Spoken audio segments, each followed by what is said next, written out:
저희가 오늘 읽었던 다니엘서 3장 말씀을 가지고 하나님을 믿는다는 것이 무엇인지 이런 제목으로 하나님 말씀을 전하겠습니다. 믿음이라는 것이 무엇이냐 그런 대한 정의에 대한 내용이 아닙니다. 하나님을 믿는다는 것의 현실성에 대한 얘기를 좀 나누려고 합니다. 칼빈이라고 하는 사람이요, 우리 보통 장로교를 만들었다고도 하고 이 현재 개신교의 중요한 틀을 놓은 사람인데요, 그 칼빈이라고 하는 사람이 그런 말을 했었습니다. 믿음이라고 하는 것은 하나님께서 자기 백성에게 가장 좋은 것을 주시기를 기뻐한다는 사실을 아는 것이라고 했습니다. 쉽게 말하면 하나님은 자기 백성들에게 제일 좋은 것을 주신다, 그 사실을 마음에 믿는 것이 믿음이라고 정의를 내렸습니다. 하나님은 자기 백성에게 제일 좋은 걸 주신답니다. 그런데 막상 현실에 가보면요, 정말 좋은 일만 있을까요? 어떤 분들은 좋은 일이 많다고 얘기를 할 텐데 어떤 사람들에게는 그렇지 않습니다. 제가 존경하는 교수님께서 한 몇 년 전인 것 같아요, 저한테 한번 전화를 걸어가지고 그런 말씀을 하셨습니다. 당신이 30년 동안 어떤 한 가지 문제를 놓고 꼭 기도를 해왔는데 그 기도할 당시에는 하나님께서 자기에게 음성도 들려주셨답니다. 이렇게 기도하고 앞으로 이렇게 살아라. 자신이 젊은 나이에 하나님의 음성을 듣고 그 문제를 놓고 계속 기도를 했습니다. 그런데 30년이 지났는데 지금까지 아무런 응답이 없답니다. 근데 자신은 그 문제를 위해서 자신의 모든 걸 내놓았습니다.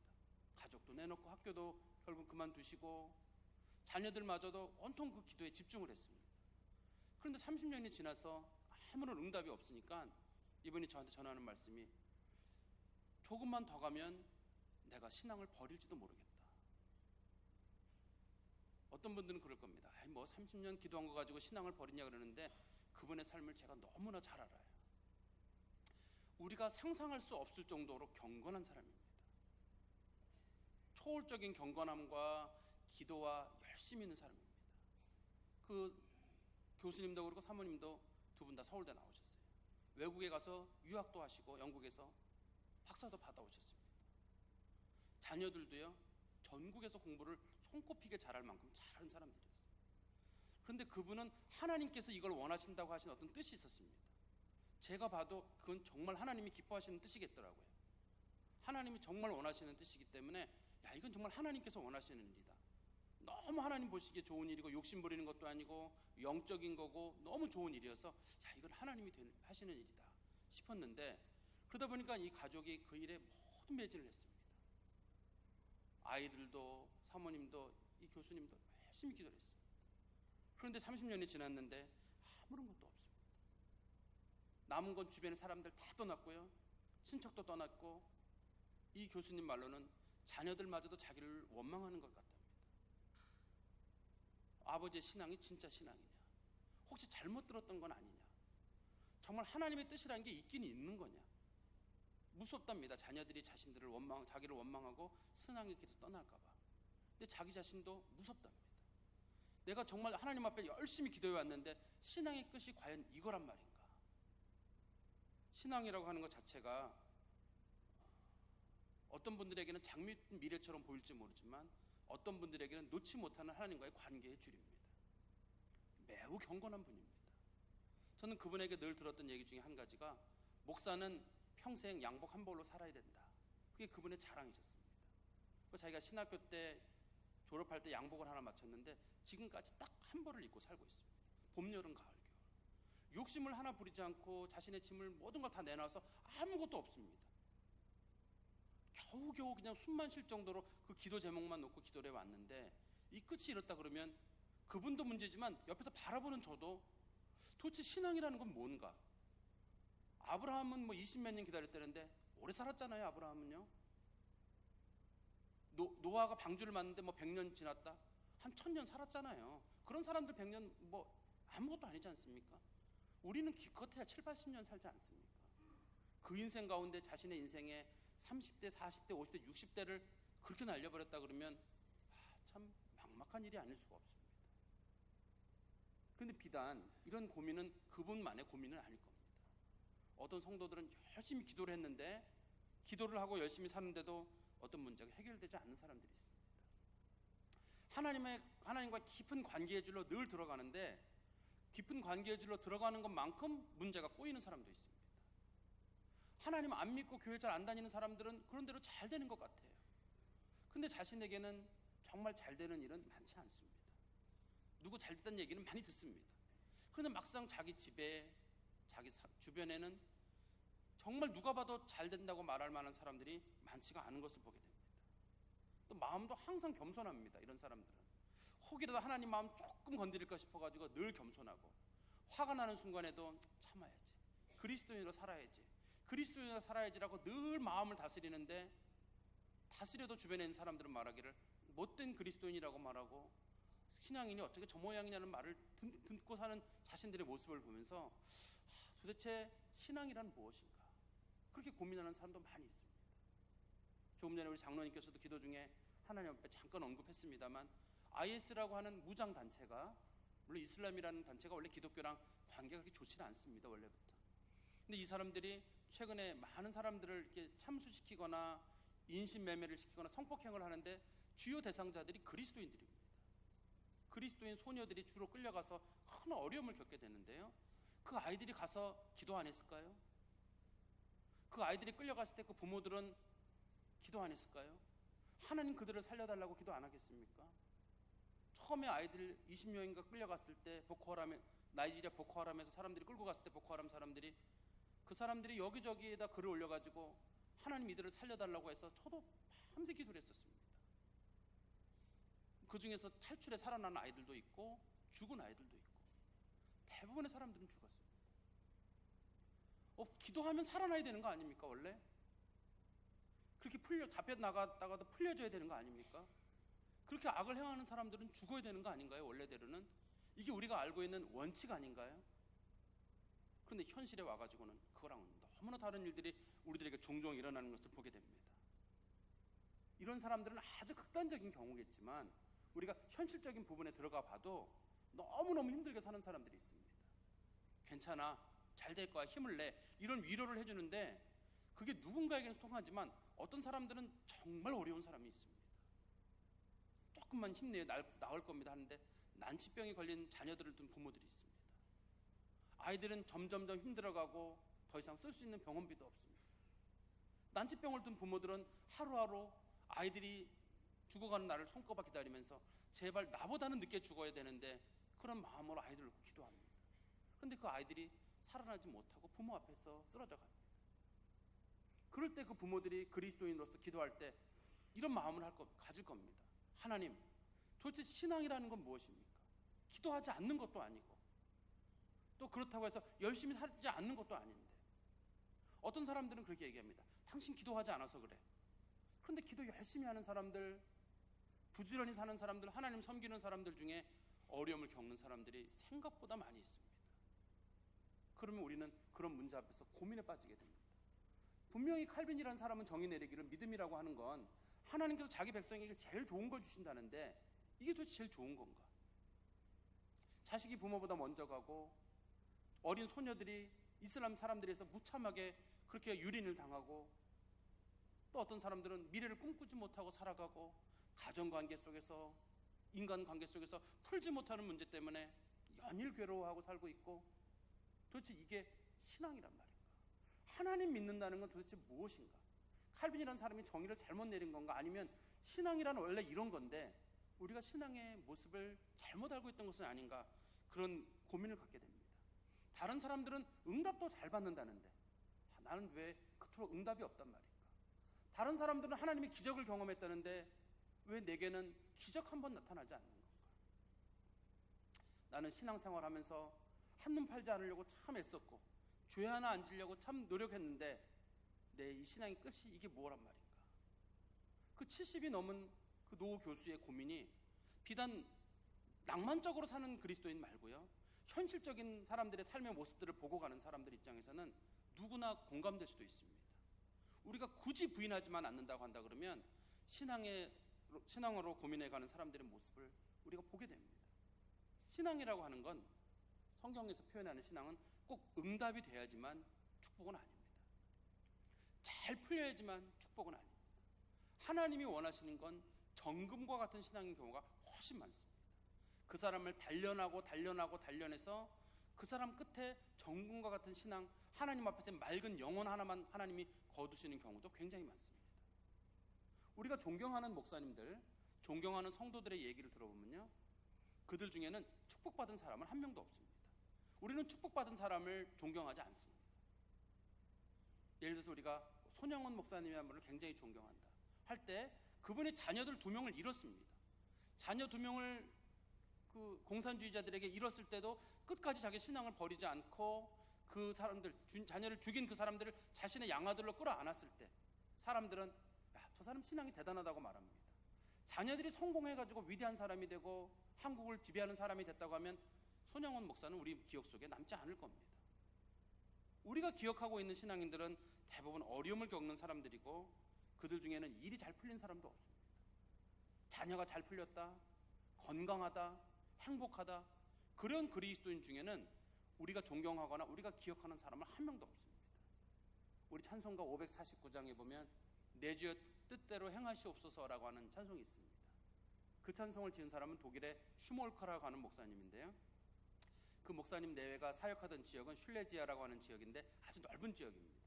넓은 지역에 목사가 2명밖에 없어가지고 이 두 분이, 목사님하고 사모님하고 또 다른 목사님하고 사모님이죠, 이 두 가정이 그 지역을 밤새 돌아봐야만 했습니다.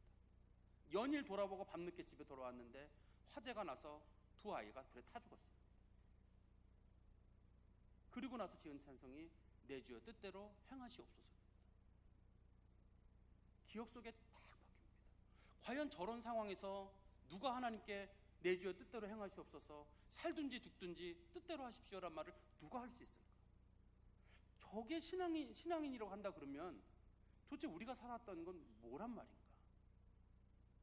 우리는 위대한 사람들, 그 자녀들이 잘 자라가지고 무럭무럭 커서 나라에 기여하고 인류에게 무슨 노벨 프라이즈 같은 노벨 그 로레알이라고 그러나요? 노벨상을 받고 막 그러면 사람들은 그걸 기억할까요?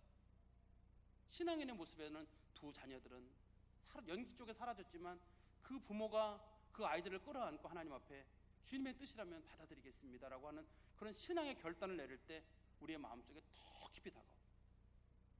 노벨상 받은 사람이 우리에게 감동을 주진 않아요.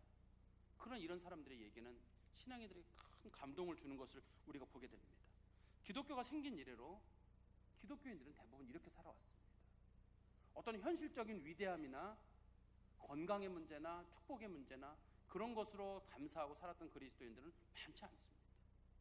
그리스도인들이 감사했던 건 자신의 영혼이 하나님 앞에 점점 깨끗한 모습으로 가는 것, 그것을 훨씬 바랬던 것 같습니다. 믿음이라고 하는 것은요, 어떤 상황이 내게 유리한 방향으로 가거나 내가 기도할 때마다 응답이 이루어져서 그 믿음을 갖는 것이 아니라 그런 것이 없음에도 하나님을 믿는 게 진짜 믿음입니다.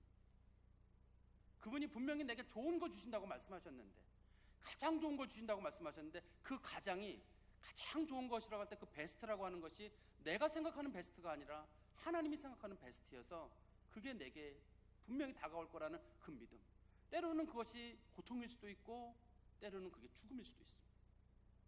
그래서 우리들의 영혼을 정금과 같이 하나님이 받아주신다 그러면 우리는 그거로 만족하겠다 하는 게 신앙인의 어쩌면 민낯이고 진짜 모습입니다. 어떤 분들은 그럴 겁니다. 목사님, 신앙이라고 하는 건 얼마나 즐거운지 모릅니다.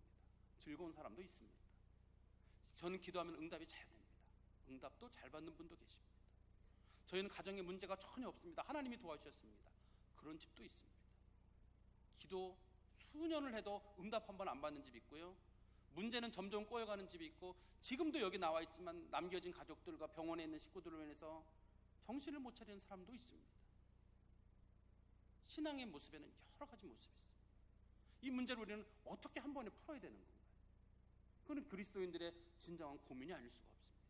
오늘 본문에 나와 있는 다니엘의 세 친구들이 느부갓네살 왕에게 했던 그 말이 우리들의 이 신앙에 대한 답이 될 것 같습니다. 저는 오늘 이 느부갓네살에게 말했던 세 친구들의 말과 또 우리 하박국 3장 16절부터 19절에 나오는 이 두 개의 말씀을 가지고 오늘 이 본문에 대한 우리들의 삶의 문제에 대한 대답을 얻을 수 있지 않을까, 그렇게 생각해서 오늘 본문의 제목을 이렇게 정했습니다. 다니엘의 친구들은 다니엘과 함께 이스라엘 백성들이 포로로 끌려올 때 같이 끌려온 사람들입니다. 이스라엘 백성들은 바벨론 포로로 끌려올 때 크게 세 번에 걸쳐서 끌려오게 됐는데요, 제일 먼저 끌려올 때 그룹이 다니엘이 대표로 되는 사람들이 제일 먼저 끌려왔습니다. 그때 여호야김 왕 때고요. 두 번째 포로로 끌려왔을 때는 대표적인 인물이 에스겔이라고 하는 사람인데, 에스겔 선지자 그 에스겔입니다. 그때가 여호야긴이라고 하는 왕 때였습니다. 제일 마지막 3차 포로, 우리에게 잘 알려진 이스라엘이 망할 때인데, 그때 포로의 중심적인 인물은 예레미야였습니다. 그때 당시 왕은 시드기야라는 왕이었습니다. 제일 먼저 다니엘과 그 친구들이 끌려왔는데, 이 친구들은 어린 사람들이었고요. 에스겔이나 예레미야 같은 사람들은 성인이었습니다. 이들이 어린 나이에 바벨론으로 끌려왔는데, 바벨론의 정책 중에는 그 사람들을 같이 끌어안아가지고 유화 정책과 통합 정책을 취했습니다. 그 귀족 자녀들이나 똑똑한 아이들은 교육을 시켜가지고 미리미리 그 나라의 고위 관료로 사용하는 일이 있었습니다. 잘 아시는 대로 다니엘은 꿈을 하나 잘 꾸고 꿈을 해몽을 잘한다는 이유로 느부갓네살왕에게 발탁이 됐습니다. 느부갓네살왕이 하루는 무슨 꿈을 꿨는데 기억이 안 나요. 그래서 그 꿈을 기억해내서 풀어보라는데, 꿈을 알려줘야지 풀어주죠. 근데 기억을 해서 그 꿈을 찾아내서 풀어달랍니다. 다니엘이 하나님께 기도하는 가운데 하나님이 그에게 신령한 은혜를 줘가지고 다니엘이 꿈을 기억해내고 꿈을 풀어줍니다. 당신이 큰 꿈을 꿨는데 큰 신상이 하나 있었는데, 머리는 금이고 가슴은 은이고 배는 동이고 다리는 철로 돼 있었는데, 그거 맞죠? 맞다. 처음에는 큰 금과 같은 나라가 있을 것이고 은과 같은 나라가 쭉 바뀌어서 나중에는 로마란 나라로 이게 갈 것입니다 라는 설명을 쭉 붙이게 됩니다. 그러냐, 이 말을 듣고 나가지고 느부갓네살이 기분이 좋아가지고 다니엘을 총리로 임명하게 되고, 또 그 나라의 박수장이라 그래가지고 가장 지혜로운 사람 중에 지혜로운 사람들, 나라의 의사결정에 중요한 일을 결정하는 대표로 다니엘을 삼습니다. 그때 다니엘이 높은 사람이 되면서 자신의 친구 3명을 추천합니다. 그것이 다니엘서 2장 49절에 보면 친구들을 추천해가지고 다니엘의 친구들이 지방의 관리들이 되게 됩니다. 그래서 다니엘도 그렇고 다니엘 친구들도 이제는 근심 걱정이 없습니다. 그동안 노예로 끌려와가지고 고생을 했지만 이제는 바벨론이라고 하는 나라의 높은 직위까지 올라갔고 먹고 사는 일에 전혀 걱정이 없습니다. 자녀들도 다 잘 되고요. 근심 걱정이 하나 없이 모든 문제가 다 풀렸습니다. 여기까지만 갔다 그러면 그들은 역사 속에 잊혀지는 인물이 될 겁니다.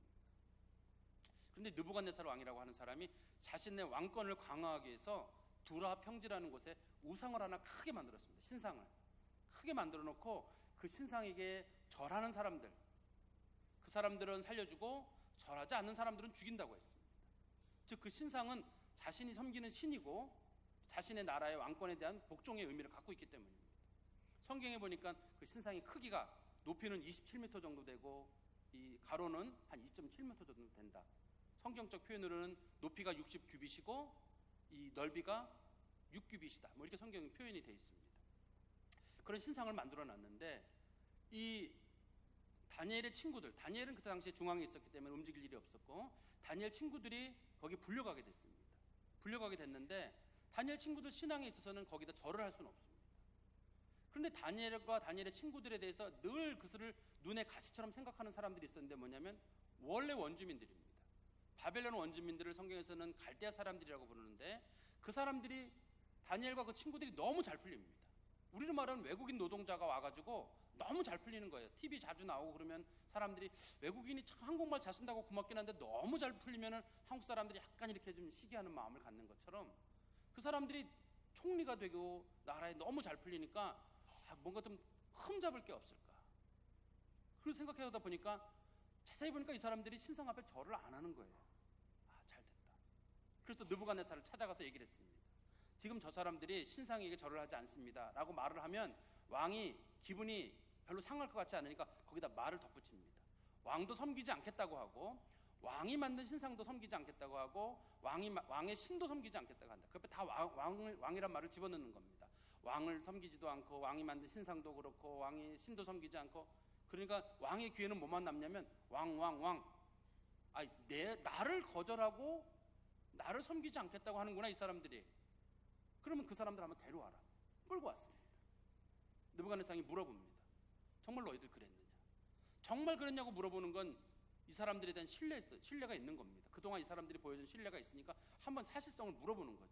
정말 그랬느냐? 그런데 정말 그랬냐는 말에 대해서 그 사람들이 그랬다고 말을 합니다. 우리는 정말 그랬다.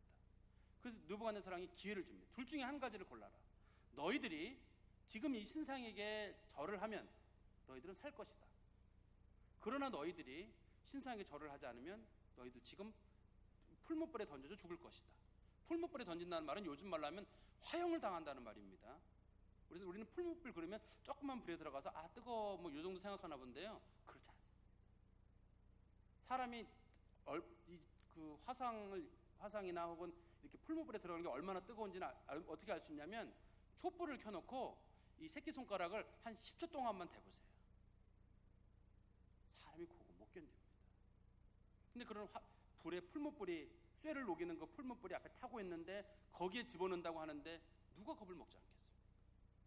그런데 이 다니엘의 세 친구들은 그 문제들에 대해서 전혀 마음의 동요를 하지 않습니다. 신앙생활할 때 이런 사람들은 신앙에 대한 결정이 쉽습니다. 어떤 문제 걸렸을 때 신앙이 아주 없는 사람이 신앙생활에 결정하기 쉽고요. 신앙생활 아주 잘하는 사람이 결정하기 쉽습니다. 이런 문제에서 절하겠느냐 말하겠느냐. 신앙생활 잘 안 하는 사람들은 나 절 안 해요. 잘하는 사람들은 그럴 거고 잘 못하는 사람들은 절하고 말죠. 뭐 절하는 게 뭐 대수롭다고. 하나님을 섬기겠느냐 말겠느냐. 언제든지 하나님 버릴 수 있는 마음이 있는 사람들은 나는 난 절하고 살겠다 이런 사람이 있을 거고, 신앙생활 잘하는 사람들은 죽으면 죽는 거지 뭐 하나님 선택하겠습니다 이런 사람도 있는데, 대부분의 사람들은 고민이 됩니다. 하나님을 섬기자니 죽겠고, 그렇다고 하나님을 안 섬기자고 하다니 하나님이 버릴 것 같고, 지옥 갈 것 같고, 그렇다고 또 섬기자니 안 될 것 같고. 직장생활에서도 그런 일이 있겠죠. 직장생활에서 한번 좀 신앙 지키면서 해보려고 그러면은 가끔 유혹들이 있습니다. 제대로 해보려고 그러면 유혹이 있어가지고 그 유혹에 휩싸여가지고 넘어가려고 그럴 거고, 신앙생활 안 하는 사람들은 유혹에 자연스럽게 넘어가면 됩니다. 그냥. 근데 또 아주 잘하는 사람들은 모르는 척하면 됩니다. 근데 중간에 있는 사람들은 하나님을 섬기자니 이게 문제고, 먹고 살아야 되니 이게 힘들고, 이 사람들의 근심 걱정이죠. 다니엘의 친구들도 그런 면에서 보면 이 결정이 쉽지는 않았을 겁니다. 어떤 분들은 그래요. 나는요 결정이 쉽습니다. 저는요 이 사람들이 무슨 요구를 하든지 간에 다 거절하고 나는 떠나겠습니다. 모든 사람들을 싸우고 모든 사람들을 떠나서 살 수만은 없습니다. 그 속에서 지혜롭게 살아야 되죠. 예수님께서 말씀하시기를 마태복음 10장 16절 말씀에 보면 이렇게 말씀하셨습니다. 너희들이 뱀처럼 지혜롭고 비둘기처럼 순결해라. 깨끗한 마음으로 살아야 되지만 때로는 지혜도 필요하다. 무조건 싸우고 무조건 사람들하고 격리되고 나는 신앙 때문에 다른 건 다 버리겠다 이러는 건 옳지 않습니다. 거기에도 지혜가 필요하고 삶에 풀어야 되는 문제들도 있죠. 그런데 이 다니엘의 세 친구들은 지금 그렇게 여유를 부리는 그런 결정이 아닙니다. 둘 중에 하나를 딱 결정을 내려야 됩니다. 절을 하느냐 절을 하지 마느냐. 그런데 그 문제에 대해서 다니엘의 친구들이 16절에 보면 이게 세 가지를 말합니다. 우리가 이 일에 대하여 왕에게 대답할 필요가 없나이다. 17절에 보면요, 왕이여 우리가 섬기는 하나님이 계시다면, 하나님이 계시다면이란 말이 우리말에는 마치 하나님이 계신 것을 계시다면 계시지 않으면 이렇게 둘 중에 하나를 고르는 것 같은데 그런 표현은 아닙니다. 하나님이 계시기에 이런 뜻입니다. 우리를 맹렬히 타는 풀목 가운데서 능히 건져내시겠고 왕의 손에서도 건져내실 것이다. 하나님이 반드시 우리를 살려주실 것이다. 18절 말씀해 보면 그렇게 하지 아니하실지라도 왕이여 우리는 신 섬기지 않고 신상에 절하지 않겠다. 세 가지를 말하죠. 첫 번째 이런 겁니다. 왕은 지금 우리들에게 말하기를 이 신상에 절을 할 것이냐 말 것이냐, 너희 신이 너희를 구해줄 것이라고 믿느냐. 나 왕에게 말하고 싶지 않습니다. 굳이 내가 구차하게 변명하고 싶지도 않고 당신하고 이러저런 논쟁을 하고 싶지도 않습니다. 말하고 싶지 않습니다. 죽이려면 죽이고 살려면 살리십시오. 좀 과격하죠 우리가 봤을 때는요. 근데 이 사람들은 지금 신앙이 뭐냐면 죽겠다는 마음의 결심이 섰기 때문입니다. 우리는 이제 죽는 상황이 어쩔 수 없는 상황이고, 여기서 우리가 할 수 있는 거는 죽겠다는 마음의 결심을 내리는 것이다. 그러니까 더 이상 우리가 무슨 말을 해서 이렇게 변명하고 싶지 않습니다. 변명하지 않겠다. 신앙에 대한 첫 번째 결정입니다. 두 번째는 하나님이 계시기에 반드시 우리를 살려내리라 믿습니다. 풀무불이 아니라 그 어느 곳에 우리가 던져져도 살려낼 것이고, 당신이 우리를 죽일 것 같지만 당신이 우리를 죽이는 거 우리 죽이지 못합니다. 당신이 우리를 죽이려고 해도 하나님이 당신의 손에서 반드시 우리를 살려내실 것입니다. 하나님이 분명히 살려내실 거에 대한 분명한 믿음이죠. 우리들이 신앙이 대단한 거 아닙니까? 이것도 누가 우리들에게 신앙적인 결단을 내리려고 할 때 난 더 이상 당신하고는 얘기하고 싶지 않습니다. 난 마음이 섰습니다. 이런 결정을 내리고요, 하나님 반드시 도와주십니다. 설령 풀무불이 아니라 칼날이 있다 할지라도 그 어떠한 어려움이 있어도 하나님 반드시 지켜주시고 반드시 풀어주십니다. 하나님께서 나를 이끌어줄 줄 믿습니다. 믿음이 좋지. 믿음에 더 나아가는 부분이 그 다음 부분입니다. 18절에 만약에 하나님이 나를 죽이시는 게 뜻이어서 우리를 죽이신다면 나는 그래도 하나님에 대한 믿음을 버리지 않겠습니다. 이게 신앙인이 가지는 신앙의 세 가지 모습입니다. 어떤 사람들은 하나님이 분명히 도와줄 줄 믿는 믿음까지가 있습니다. 그런데 어떤 사람들은 하나님께서 우리들에게 주시는 믿음에 대해서 넘어가는 믿음이 있습니다. 설령 하나님이 나를 죽여도, 하나님이 모든 것을 우리들에게서 걷어가시고 건강이 회복되지 않고 삶의 미래가 불투명한 그 순간에도 나는 하나님에 대한 믿음을 끝까지 버리지 않겠습니다. 하나님이 살아계시다는 그 분명한 믿음, 하나님의 인격에 대한 믿음이에요. 하나님이 분명히 제일 좋은 거 주신다고 하셨는데, 하나님 분명히 우리를 사랑하시고 우리와 동행하시고 우리를 인도하시는 분이신데, 하나님이 하시는 일에는 분명히 일이 있을 텐데 죽어도 하나님께 영광이 된다면 죽는 것도 좋습니다. 사실 2000년의 기독교 역사 가운데서 대부분의 성도들, 목숨까지 내놓은 성도들은 거기까지 간 사람들이죠. 살아도 주를 위해 살고 죽어도 주를 위해 살고, 사나 죽으나 우리가 주의 것이라는 마음으로 모든 인생을 살았던 사람들입니다. 우리도 지금 풀지 못하는 삶의 문제들을 이 말씀을 가지고 풀 수 있을 것 같습니다. 하나님 분명히 도와주시라는 믿음으로 우리 담대하게 사는데 막상 현실의 부분에는 너무나 어려운 분들이 계속적으로 연결될 수 있습니다. 사실 어렵다고 하는 것 자체가 남들이 보면 그냥 아무 일도 없을 때는 그게 그냥 아무것도 아닙니다. 그러나 누군가가 이 낫지 못하는 병에 대한 판정을 받았습니다. 판정을 받고 났을 때 정말 살고 싶은 마음도 간절하고, 나는 죽어도 내 남편이나 내 아이들이나 혹은 내 아내나 남겨진 사람들은 어떻게 하는가, 그런 문제로 굉장히 고민하는 사람들이 있습니다. 이 문제를 어떻게 할 것인가. 그 아프다는 얘기가 남 얘기로 들으면 그냥 아픈 거지만, 내가 그 고통을 당하면 살고 죽는 문제가 사람들에게 참 심각하고 어려운 겁니다. 한번 그 질병에 잠깐이라도 걸리면 자신들에게 밀려오는 그 두려움을 사람들이 이겨내기가 어렵습니다. 그때도 하나님에 대한 믿음을 가지고, 하나님 죽어도 주를 위해서 살아도 주를 위해도 괜찮습니다. 이게 사람이 살고 죽는 문제만이 치열한 문제가 아닙니다. 인생은 사람 관계 문제가 있습니다. 사람 관계 문제는 풀 수도 없습니다. 잘 주변 사람들은 그게 무슨 문제라고 하는데, 그 문제의 당사자들은 사람 관계 문제, 가정 문제, 이거를 풀지 못해가지고 발을 동동동 구르는 사람이 굉장히 많습니다. 우리 주변에는. 그럴 때 이 문제를 풀지 못하면서도 기도하는 겁니다. 하나님, 그래도 저는 하나님을 믿습니다. 하나님 분명히 이 문제를 풀어주시리라 믿고, 설령 하나님이 이 문제를 풀어주지 않으셔도 저는 그 문제 가운데서 하나님의 뜻이 분명히 있으리라 믿습니다 라는 그 믿음을 가지고 살아가는 거죠.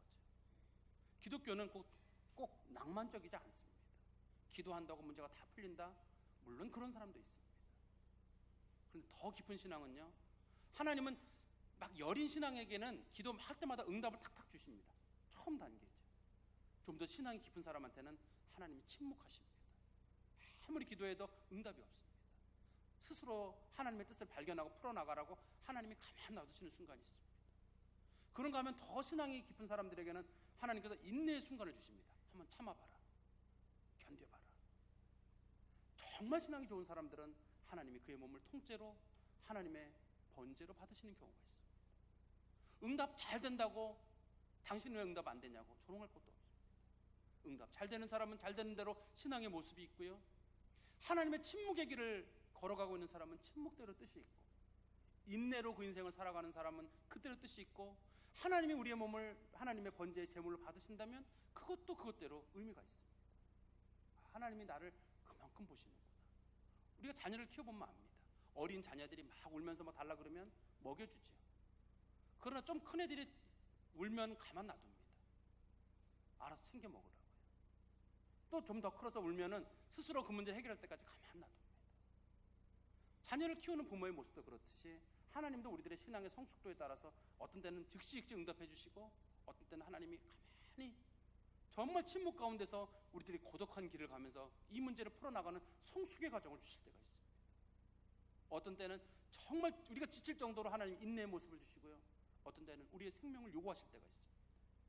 신앙인들이 그런 선택의 길을 걸어갈 때, 걸어가면서 마음의 결단을 내리는 겁니다.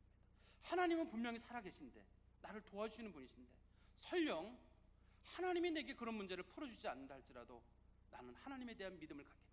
하나님이 나를 도와주시기 때문에 하나님이 아니라 나는 하나님에 대한 믿음은 어떤 외적인 여건 때문이 아니라 하나님 그분 한 분만으로 충분하다. 그런 믿음을 갖는 것이 신앙인들이 가져야 되는 태도일 겁니다. 이거에 대한 대답이 하박국 3장 16절부터 19절까지 나오는 말씀입니다. 하박국은 이런 고민을 했습니다. 하박국은 어느 시대 사람이냐면 그 다니엘이 끌려가기 바로 직전, 그때 이스라엘이 망하기 직전에 그런 예언을 받은 사람인데요. 하박국이 그런 환상을 받습니다. 하나님의 성전이 무너지는 환상을 받고요. 많은 하나님을 믿는 백성들이 죽는 것을 봤습니다. 그리고 그 나라를 누가 공격했냐면 바벨론이라는 나라가 공격해가지고 그 백성들을 무참하게 죽이는 모습을 봤습니다. 하나님 앞에 이렇게 고백합니다. 하나님, 어떻게 저렇게 악한 사람들이, 우리가 죄진 건 알지만 저렇게 악한 사람들이 우리를 죽이는데 가만 놔두십니까? 정말 이래도 되는 겁니까? 그때 하나님께서 그런 메시지, 하박국 2장 4절의 말씀을 통해서 그런 말씀을 주십니다. 오직 의인은 믿음으로 말미암아 산다. 아무것도 걱정하지 마라. 끝까지 내가 너를 지켜줄 것이고 너를 보호할 것이다. 근데 하나님, 현실은 그렇지 않지 않습니까? 오직 믿음으로 살아라. 끝까지 나를 믿고 나를 붙잡고 흔들리지 말아라. 근데 하박국이 하나님의 그 말씀을 탁 붙잡았습니다. 그런데 현실에 가서는 또 어려움이었습니다. 16절에 보면 그 바벨론 나라가 쳐들어와가지고 너무 상황을 힘들게 만들었습니다. 현실을 보니까 우리 하박국 3장 16절 볼까요? 하박국이 얼마나 마음이 떨렸는지 창자가 흔들리고 입술이 떨리고 뼈가 썩는 것 같고 견딜 수 없는 상황에서 죽을 것만 같았습니다. 그런데 그의 마음속에 하나님으로부터 주신 마음의 평안이 밀려옵니다. 그것이 17절 말씀입니다. 비록 무화과 나무가 무성하지 못하며 포도나무에 열매가 없으며 감람나무에 소출이 없으며 밭에 먹을 것이 없으며 우리의 양이 없으며 외양간에 소가 없을지라도, 한마디로 말하면 아무것도 없다는 얘기입니다. 아무것도 없고 설령 내가 굶고 죽고 사는 일이 있다 할지라도, 아무것도 없어도 18절에 나는 여호와로 말미암아 즐거워하며 나의 구원의 하나님으로 말미암아 기뻐하리로다. 하나님 믿는 것 때문에 기쁘고 하나님 때문에 즐거워하고 하나님 반드시 우리를 구원하실 것이기 때문에 하나님으로 인해서 즐거워하겠습니다. 19절에 보면 주 여호와는 나의 힘이시라. 나의 발을 사슴과 같게 하사 나를 나의 높은 곳으로 다니게 하시리로다. 하나님이 나를 높은 곳까지 이끌어 주실 줄 분명히 믿습니다. 아무것도 없어도, 모든 것이 사라져도 하나님을 나의 기쁨으로 여기고 나의 구원으로 여기고 하나님께 감사함으로 힘을 얻는 것, 이게 그리스도인의 신앙의 자세입니다. 기독교 신앙이 그렇게 낭만적이거나 행복하지만은 않습니다. 물론 우리가 행복하다고 하는 건 하나님이 우리 편이시기 때문에, 하나님이 우리 편이시기 때문에 우리가 힘은 냅니다.